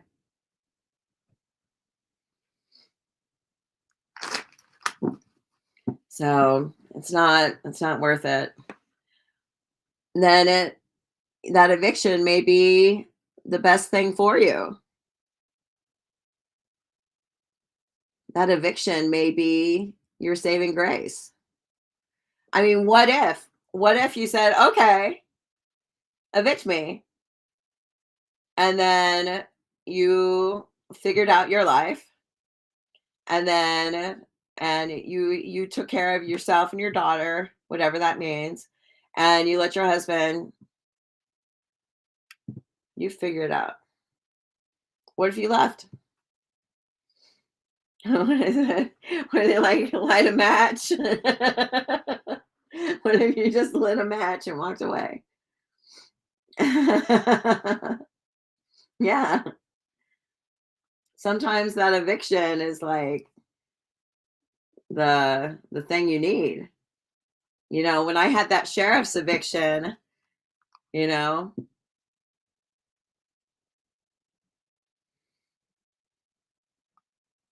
yeah. Do you need to pay rent or do you need to move out? Yeah. The eviction could be like the blessing, the total blessing. That could be God doing for you what you couldn't do for yourself. Is the let's get her out of this house. Let's take away her resources so that she has to make a leap.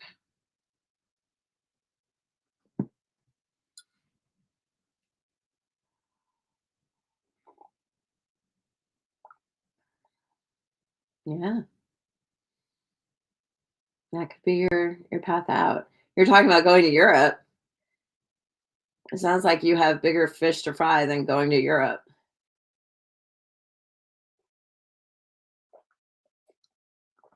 It sounds like you need to find another house and get yourself back on your feet without your husband. If you're waiting for that payday to save you, it's not going to come.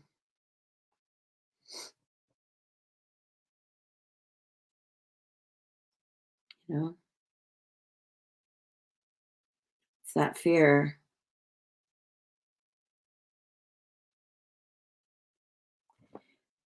It's that fear of the unknown makes us scramble.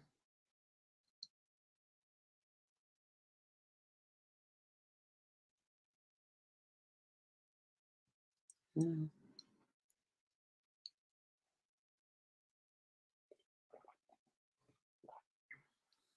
yeah. But when you start making the right choices, like the blessings that come are so powerful.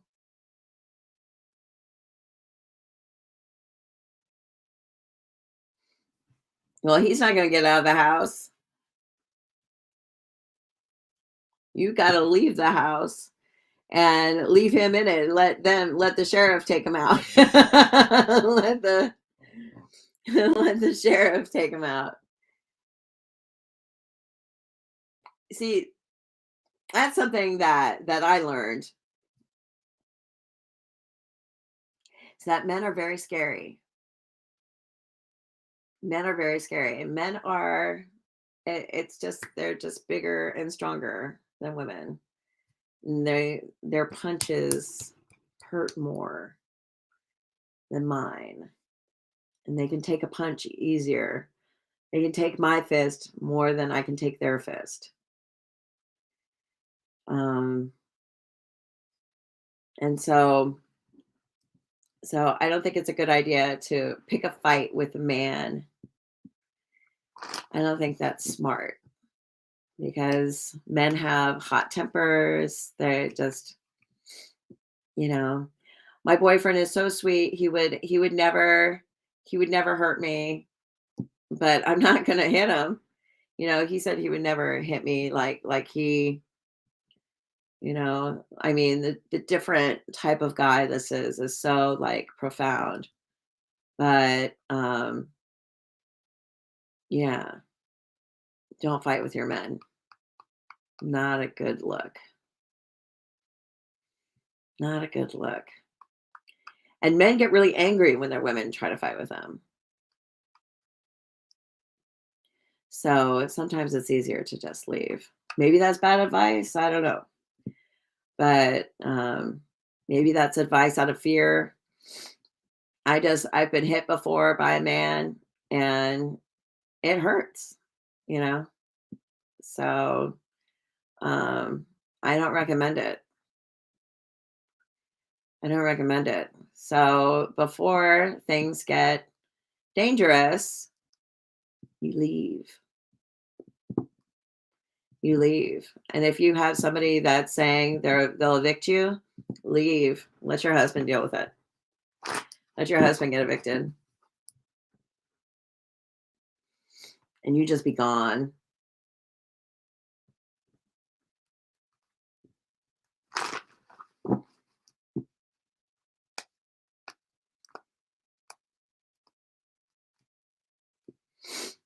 Weak. Yeah. Like my punches are nothing compared to like when a man, like especially a man who knows how to fight, you know? No way.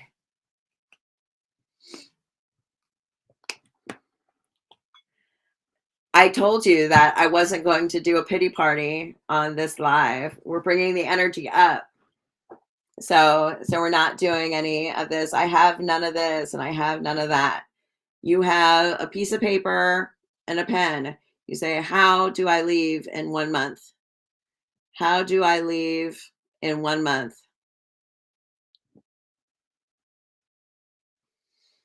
How do I leave in 1 month?"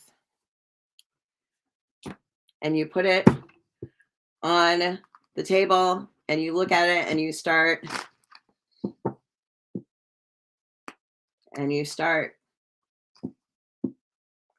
and do not like poo poo help because there's help because people will help you. People from all over the place will help you, but you have to be willing to take the help.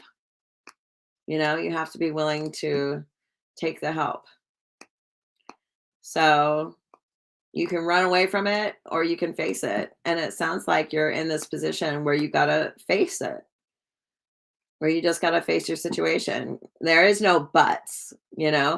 It's that blind faith. You step off the cliff. You write down on a piece of paper, how do I leave? How do I leave in 1 month? And you put it down and you just start writing. You say, okay. And then you Google. You can even Google, how do I leave my husband in 1 month? How do I leave my husband in 1 month with no money? Google it. I wonder what would come up. There might even be a phone number if you Google that. How do I leave my husband with no money in 1 month? How do I leave my abusive husband with no money in 1 month in New York City? Google it. What comes up? You can, because if you are facing an eviction, you better act fast because that shit goes on your record and then it's really hard to find a place. So you may have to start over and like some sort of oh, absolutely, Yellowtail Beauty. No problem. His Majesty, Your Grace. There's a movie on Netflix about how to leave a guy in 10 days. Good night, Yellowtail Beauty. You have a nice day at work. Thank you so much for joining me. Thank you for adding to my life. You always add so much. Always add so much to my life. Thank you so much. But yeah. So how do you leave? Yeah. Let's Google it. See what comes up. You may have to stay in temporary housing. There may be like a shelter that like there may be transitional housing. You may call something a shelter that actually may be like an apartment complex that has a lot of single women and their children in it. They say, we'll give you this space. You just have to be here by 8 p.m. and we'll give you food stamps and we'll give you everything. Hi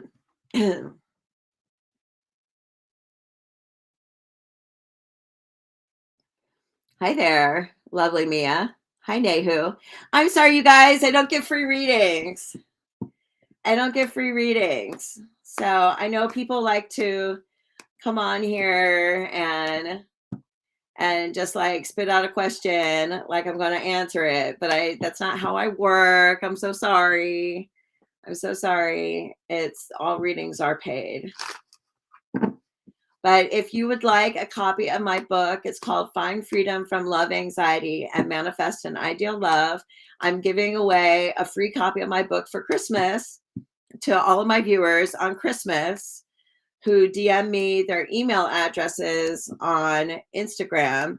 If you DM me your email address on Instagram, I'll send you a free copy of my book and I will do that for you. But I do not do free readings. But I will send you a copy of my book for free because that's what I'm doing for everybody on my live tonight.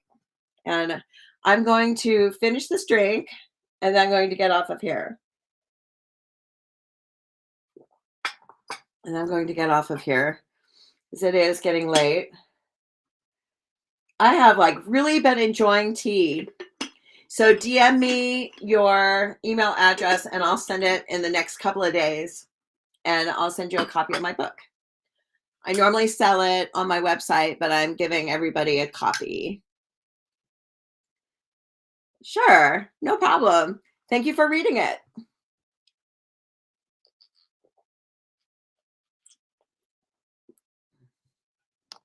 Thank you for reading my book. It's a really fun book. I think it's really pretty. I think it's beautiful. So I think I might get off of here too, actually. I think it's a good time to kind of close it down. Sure, lovely Mia. I think it's a good time to close it down. Oh, my Christmas was really good. I was up really late last night for Christmas Eve. We just could not, like, the energy was so like intense. The energy was so intense. We were just up, and then we went to sleep at like 4, and then we did Christmas at 9 a.m. and then we just went back to bed and we slept all day. And then we had an amazing dinner. Hi, Isharu. If you DM me on Instagram, I'll give you a copy of my Love Manifestation book. If you DM me your email address, I'll give you a copy of my book. Here, I'll give you Isharu. I'm a psychic.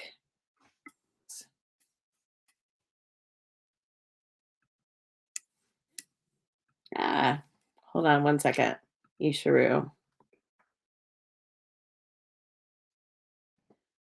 I'm Psychic Stina on Insta.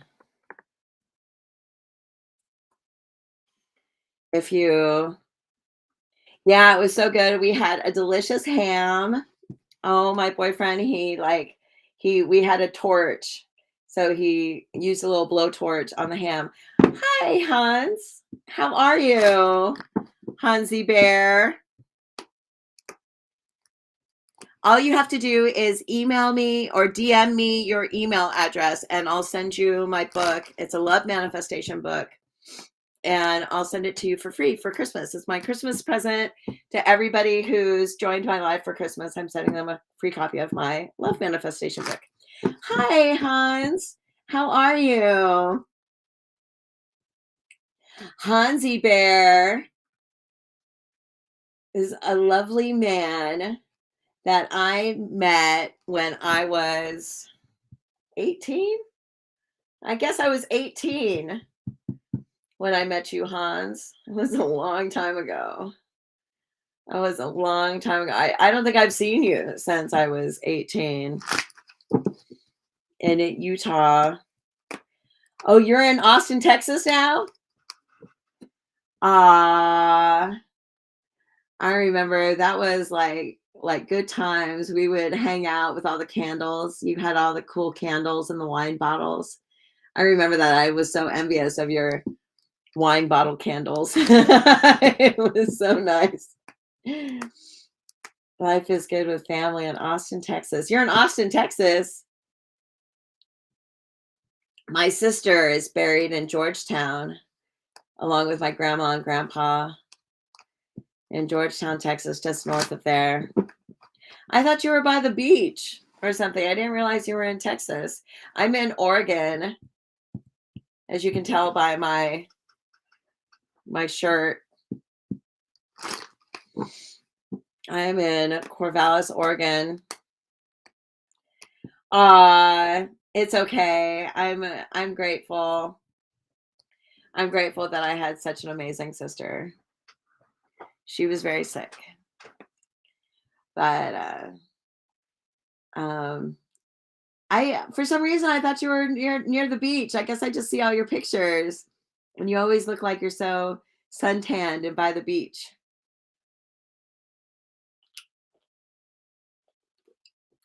What time march is on?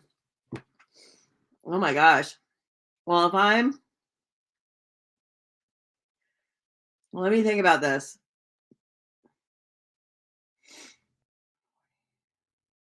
In Laguna Beach. Yeah, you were down south. So you're now in Texas.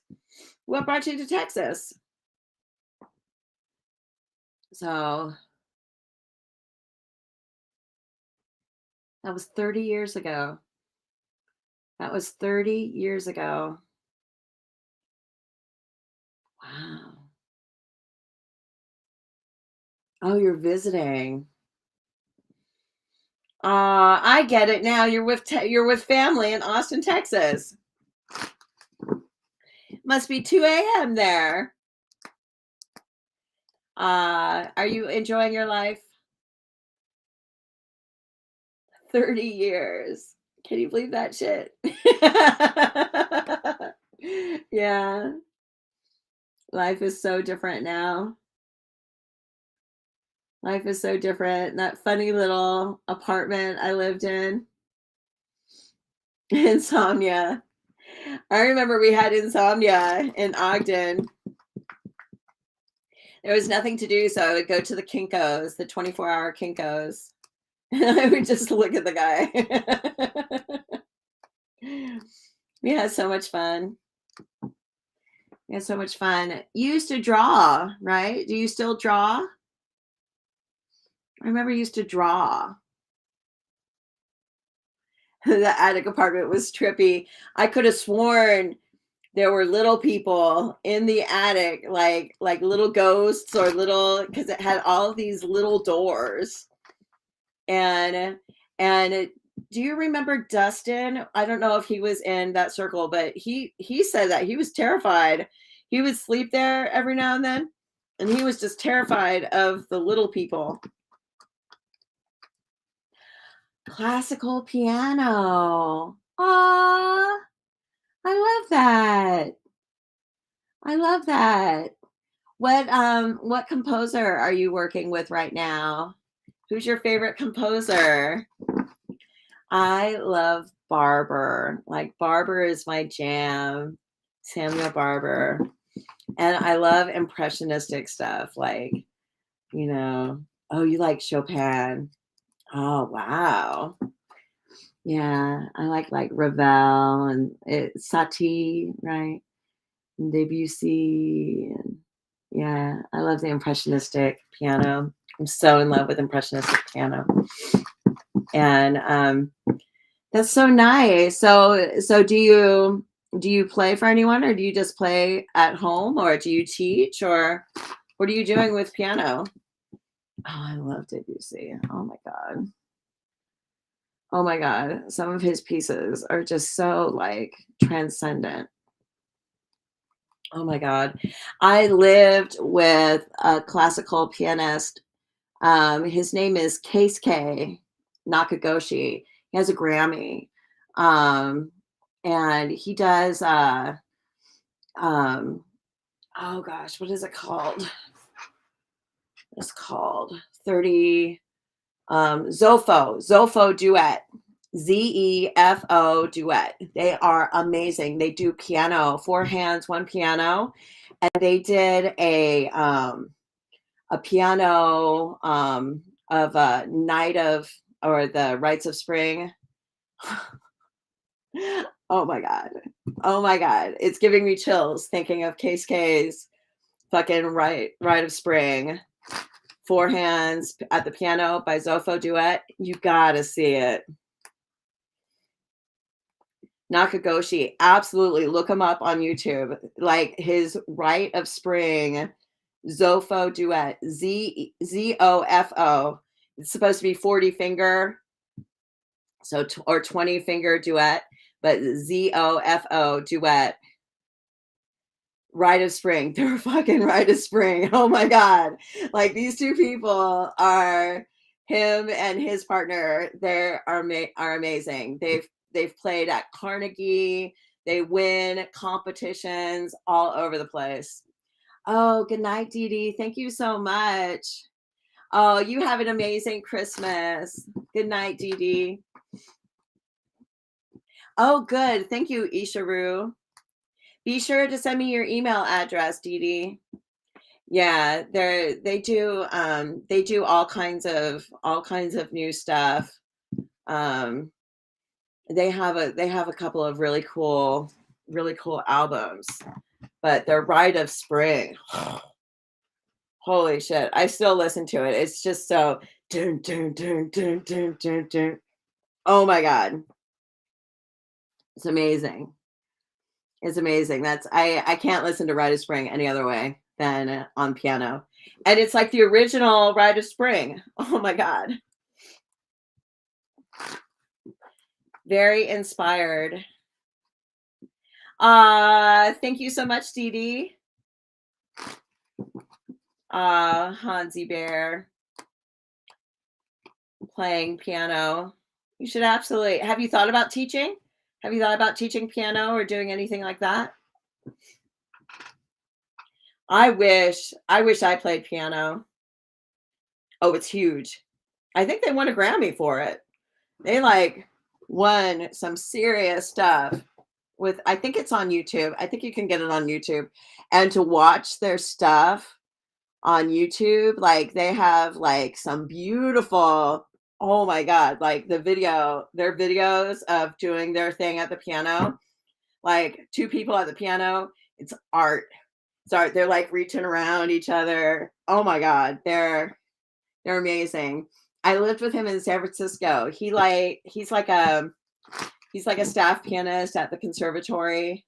He's played for San Francisco Symphony. So amazing. I was so lucky. I did a lot of singing when I was in San Francisco. And so we would sing a lot of Barber, like Hermit songs, and we would do a lot of stuff. And so I was so grateful that I got to live with this concert pianist. Oh my God. He was just lived at the piano. He was just at the piano. But we would do the Knoxville Summer of 1915. I don't know if you know that song, but it's this vocal concerto by Samuel Barber. And he loved playing it, and I loved singing it. And he would call me to the piano. He would just play the intro to the song, and we would come in and we would just sing. We would sing all day. We would do a lot of Bernstein, a lot of 20th century American stuff, Rorem. We did a lot of stuff. We would just, whew, it was so like such a highlight of my life to get to be close to KSK. I hope he's doing well. I hope he's doing well. It's amazing. I absolutely like have to turn everybody onto him. Like the Wunderkind. You know, some people are just the fucking Wunderkind. You know, you're like, where did you come from? Like, why are you so good? But he just like he would just live. You're studying with a concert pianist of developing schools to become a piano guy at a hotel. Oh, that's so cool. That's so cool. So that you can sing like at the Copacabana, like that kind of piano guy.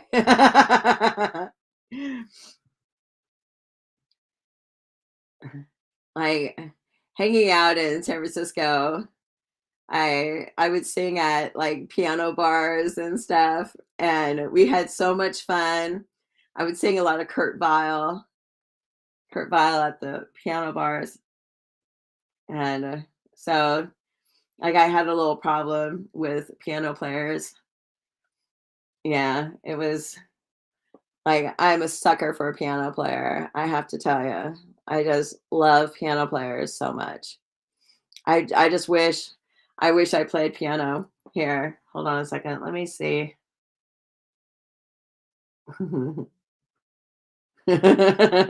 Just kind of turn around. That's my chord. This is my like work at the piano.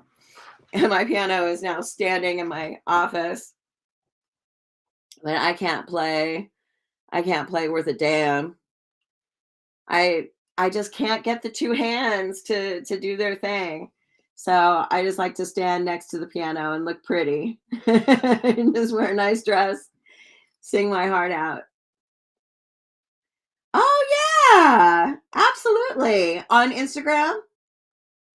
Yeah, I'll totally check it out. I love that.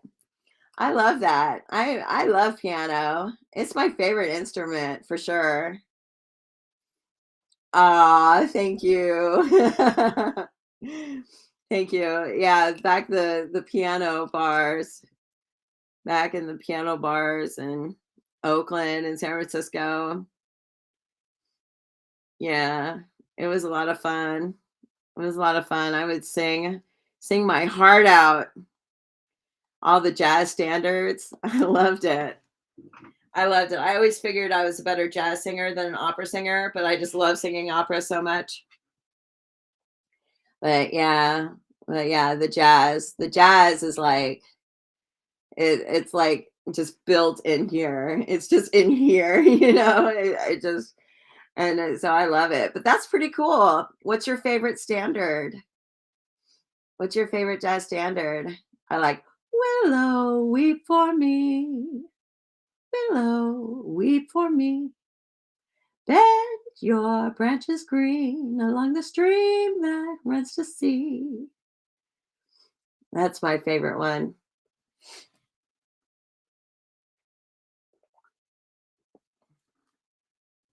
What's your favorite standard? That'd be cool to like work in hotels. Would you ever do cruise ships? Or are cruises like so out these days?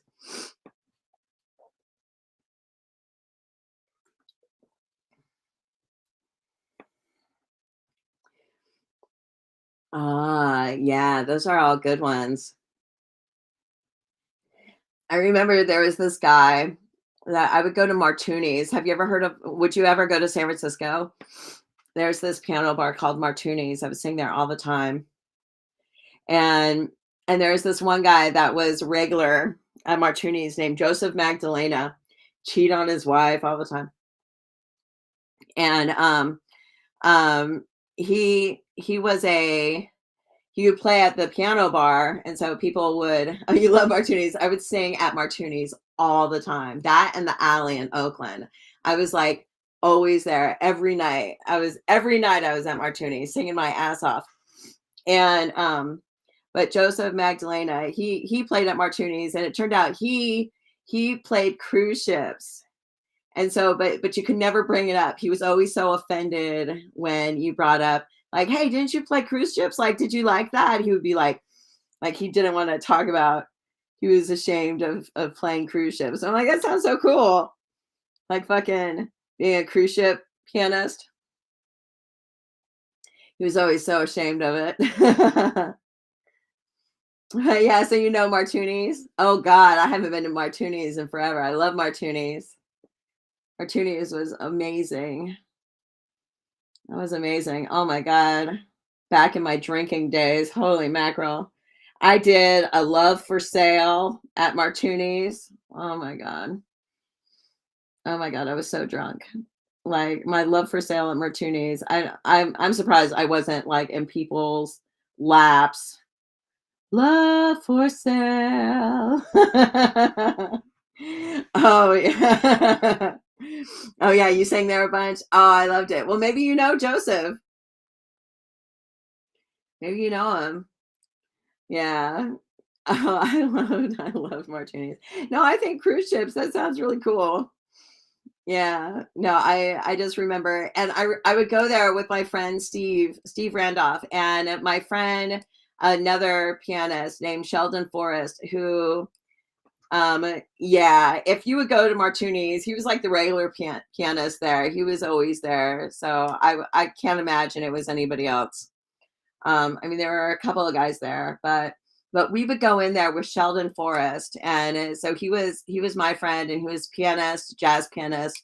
He now he now is a regular pianist in France. He's an expat. He went over to France and plays piano there, and he travels all over the world playing piano, all over the world.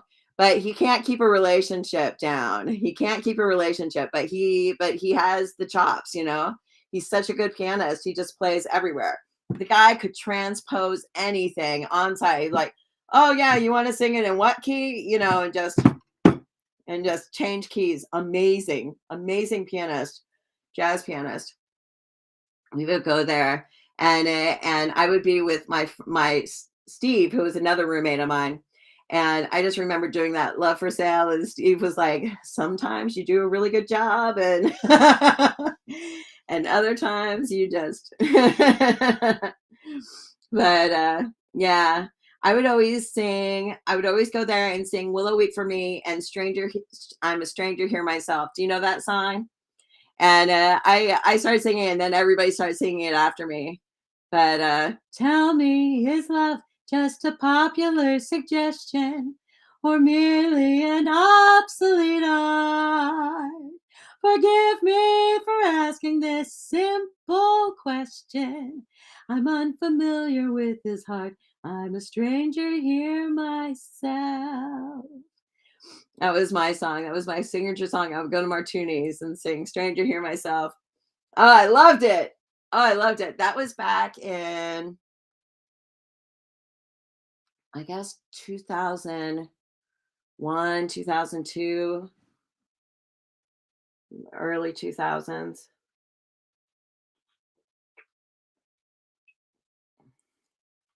Oh, yeah, I loved it. Around midnight. I hope you do it. I hope you find your I love singing around a piano. I hope you go for it. I hope you do it. That'd be amazing. Just to like, and then you can, and then if I mean if you have like a good 200 songs, and it's so easy. Do you know like the old changes?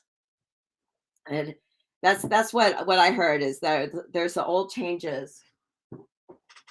I have a book of them somewhere. Can't even think of what that book is called. Yeah, you should definitely do it. Hi, Venna.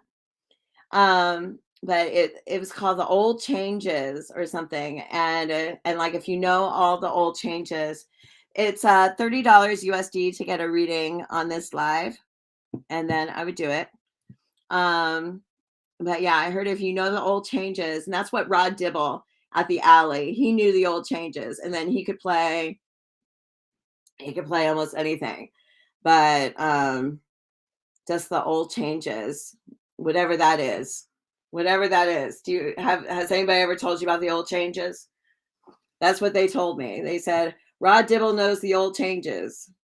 Yeah, that's what it's called. The old changes. The old changes. Let me see. That's what it's called. Yeah. And the old changes give you all the changes for like all the jazz standards. And so if you know the old changes, it's hard to find because it's like an old piano player secret. The old changes. Old changes. Let me just see. Piano. The old changes. How to play changes. No. History of modern piano. Just look it up. Like start digging around. It's called The Old Changes. I would like Google like the old changes jazz standards, maybe like old changes jazz standards or the old piano changes. I thought I had a book of them around here somewhere. I can't remember. I have a book of them. Hold on a second. Are you the old changes? No, I have no idea. I have no idea where it is, but there's this guy. Yeah. Yeah. Look into it. And supposedly if you know the old changes, that's what they're called, the old changes. And then you could play like hundreds of jazz standards. Yeah, if you know the old changes. I don't know. See if it like go down a wormhole, see if you can find it. But that's what I learned. Well, I didn't learn the old changes. I don't know that shit. I'm just the singer that likes talking to piano players. Sure. Sure. Yeah, you could definitely be like, you know that shit. But oh, I love fake books. I have a ton of fake books around here. Like all the fake books. I did like jazz for a while. I really liked it. I was living the San Francisco scene. I lived up there for about 10 years. I lived in San Francisco and sang my ass off. Sang my ass off in San Francisco. I loved it. I loved it. Yeah, I think I can see you doing it. I would love to. I would love to go and shake it up with you at the piano someday. I'll watch you. I'll go over to your Instagram page and look at your pieces. That sounds so much fun. I'm so happy to hear that you're playing piano. I'm so jealous. You have to have like so much um stamina to be able to sit at the piano for hours every day. Thank you, Hoj. Thank you. Back in the day, I could really sing my ass off. In the day, I really liked it a lot. That's what I wanted to do. So we would go around and we would bar hop and sing in all the bars. There was another bar in the Folsom district. I can't even think of what it was called. Sang there a couple times, but Martuni's was the main. Martuni's in the Alley. Those were the main ones. We would just sing our asses off. It's so much fun. The only problem, your background is classical and you study large works. Ooh, things are good. It's a matter of mastering the old changes. Yeah. Got the old changes down. You could play with any band, sit in. Yeah, absolutely. Well, that's the thing is like you have the classical, and then, oh, absolutely. Absolutely. Um, you have the classical, but then you got to know how to swing it, you got to be able to swing it. And Cafe Trieste, we would sing every Sunday or Saturday, the Saturday afternoon opera concert at Cafe Trieste. Did you ever do that? Oh my God. I loved Cafe Trieste and Papa Johnny. Yeah. Yeah. I would sing for them. Papa Johnny. I would sing like classical stuff and then once I sang something and he told me it was too modern. He said, sing something more romantic. he Oh, Cafe Trieste. I wonder. Hi Beverly, how are you? I wonder if I imagine Papa Johnny died. His son died, and I sang at his son's funeral, or is the funeral thing. Hi there, Beverly. I got your message on Facebook, and I'll send you the book in the next couple of days. But I got you.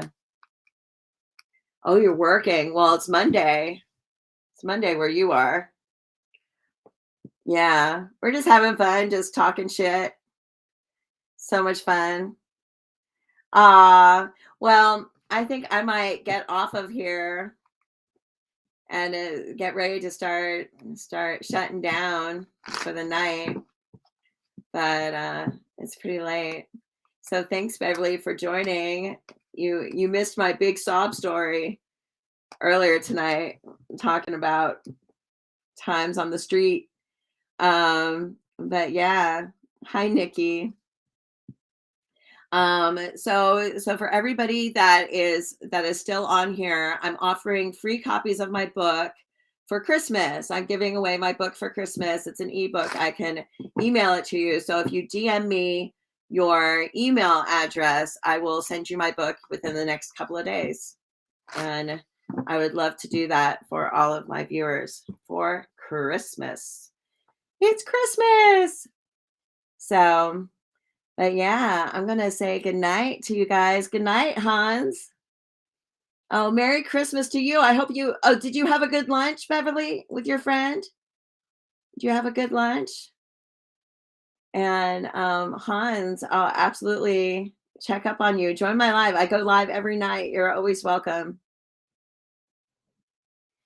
You're always welcome. And if I can find that book, the blue book, if I can find that, thank you, Hans. Oh, good. I'm glad you had a good lunch. I hope you had a Christmas miracle, Beverly. Yeah, I have that book somewhere. If I find it, I'll snap a picture of it and I'll DM it to you, Hans. It's a book about the changes, but it's like an old out of print book. I wonder I I can't think of what it's called, but I'll see if it's on my bookshelf.